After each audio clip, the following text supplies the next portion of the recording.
Bonjour, merci Walter.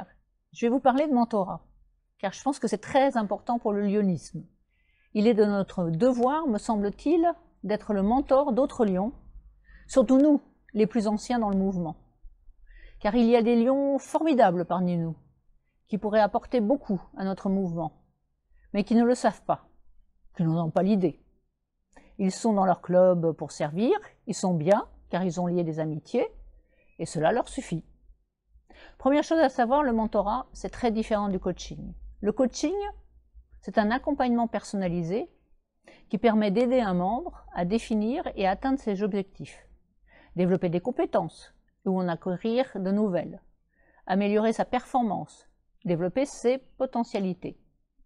Le coaching est bien sûr bâti sur une relation de confiance entre deux membres. Au niveau du lionisme, ce peut être un ancien responsable qui décide de proposer son aide à un futur responsable, ou cela peut être un membre qui, avant de prendre un poste, en étant responsable, demande à un autre de l'aider et donc de le coacher. C'est donc un lion qui va aider dans la fonction que le membre a acceptée, car ce lion l'a rempli avant. Il en connaît les difficultés, les pièges, les choses à faire ou à ne pas faire, et il va répondre à ces questions et surtout partager son expérience. En tant que directeur international, je suis coachée par un poste directeur international qui connaît bien la fonction et peut répondre à toutes mes interrogations par rapport à Oubrook. Par rapport au coaching, le mentorat, c'est quoi? Le mentorat est destiné à soutenir une personne à diverses étapes de son cheminement. Le mentor guide le mentoré dans ses apprentissages, il favorise le développement du savoir-faire et du savoir-être du mentoré. Le mentorat est aussi un moyen efficace d'acquérir tout un éventail de compétences personnelles. C'est donc une relation mutuellement bénéfique. La première étape va être de repérer un membre qui paraît avoir les capacités de se développer afin de mieux servir le mouvement.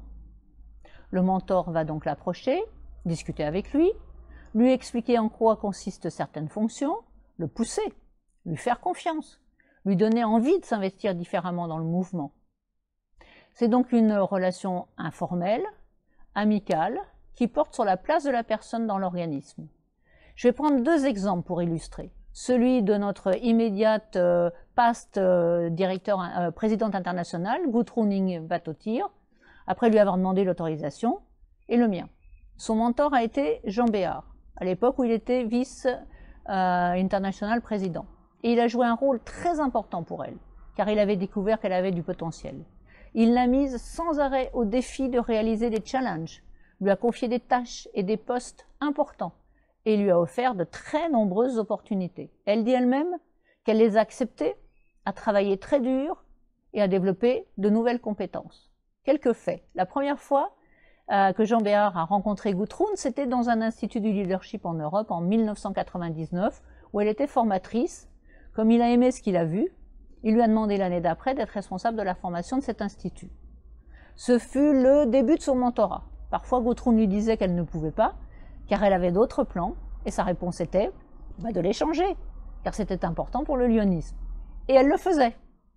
Il a décidé en 2008 de lui demander d'intégrer la nouvelle structure de la LCIF après la campagne Side First 2. Et elle lui a répondu non, car elle considérait ne pas connaître suffisamment ce programme, et en plus être engagée ailleurs. Il lui a répondu de travailler et de l'apprendre.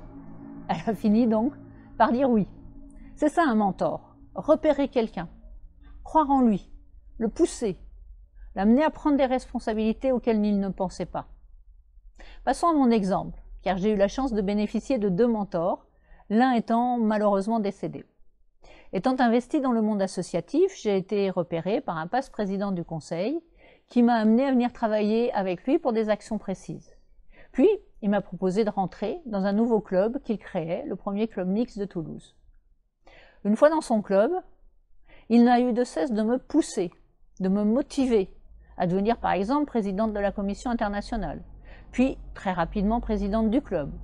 Et lors de ma deuxième année uniquement, il m'a désignée pour représenter le club à la Convention internationale de Montréal. Il a toujours été à mon écoute, m'a aidé pour tenir ses postes et m'a envoyé faire des formations Lyon afin de mieux connaître notre mouvement. Quand mes enfants n'ont plus eu besoin de moi, j'ai commencé à m'ouvrir un peu plus, à regarder au-delà de mon club en allant au congrès de district, aux conventions nationales et internationales. Lors d'un de ces congrès, suite à des questions que je posais dans un atelier, un vice-gouverneur est venu me voir pour me demander de devenir son président de zone. Je ne le connaissais pas. Je ne savais pas quels étaient ses objectifs pour son année de gouvernorat, quelles étaient ses valeurs, et donc, lui ai dit non. Il n'a eu de cesse de me contacter, discuter avec moi, me faire participer à des réunions, demander mon avis sur des positions à prendre. Bref, me donner envie de faire partie d'une équipe pour le développement du mouvement. Ce qui fait que, bien entendu, j'ai fini par accepter son offre et devenir son président de zone.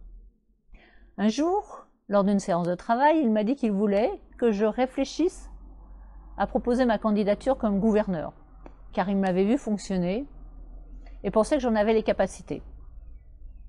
Je lui ai dit non, car je n'aime pas la hiérarchie, notamment dans le lyonisme. Et j'avais un ami qui était candidat. Il était hors de question pour moi d'être en compétition avec lui. Pendant 6 mois, ce gouverneur est revenu à la charge, m'a reposé la question, m'a montré les bons côtés du poste de gouverneur par rapport à mes valeurs, m'a fait réfléchir, rencontrer d'autres gouverneurs et pas ce gouverneur. Et comme au final cet ami a décidé de ne pas se présenter, toujours poussé par mon mentor, j'ai fini par proposer ma candidature et honnêtement, je ne le regrette pas du tout, car je l'ai considéré comme un lion comme un autre qui avait accepté de passer 1 an de sa vie à la disposition du mouvement. Sans ces 2 mentors que je remercie bien, jamais je n'aurais eu l'idée de m'investir de cette façon dans notre mouvement et je ne serais pas aujourd'hui devant vous en tant que directeur international.